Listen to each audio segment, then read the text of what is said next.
I'm trying something a little bit different. This is going to be a very, very raw video, and I just want to speak to the camera and talk about something because I get asked a lot of the time what makes a big e-commerce brand or one brand that has potential versus another. And there are the obvious answers like your product, your market, whether you've got financial backing obviously makes a big difference.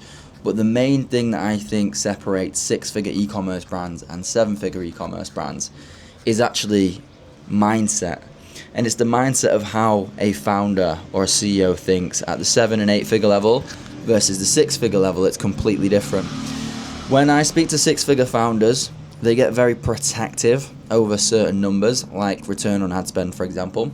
You might see different agencies mention 4x, 5x, 6x ROAS.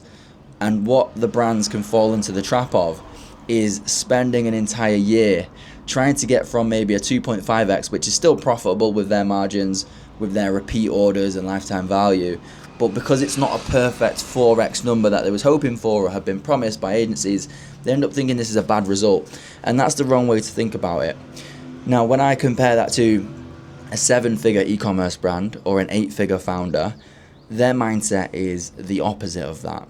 They don't worry too much about the major or the minor inefficiencies that they can gain from going from maybe a 2.5 to a 2.6 or a 2.7, but instead they're thinking about scale and they're thinking bigger and they know their numbers.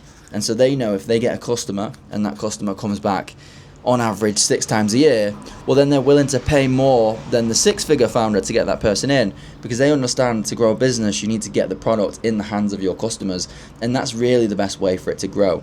And the beautiful thing about that is if you've got a really great product and it actually solves a problem or it helps somebody or it's of value to people, then they'll tell their friends, they'll come back and buy from you again. You'll introduce a new product and already they know, like, and trust you, and so it snowballs. And that's really, when you look at some of our case studies like for Wellness, Body Complete, Sensei, all of these bigger brands, they all had this mindset and we were able to scale without stopping and starting, going upwards and then down because we've hit a minor roadblock. But instead, what can we afford to get a customer? What can we afford to pay to get a customer? What is a customer worth to the business? And how do we grow this as big as physically possible to help as many people as possible? So if you're not doing that and you're at the moment thinking quite small, don't beat yourself up. It's very normal. I mean, I've been there for sure myself.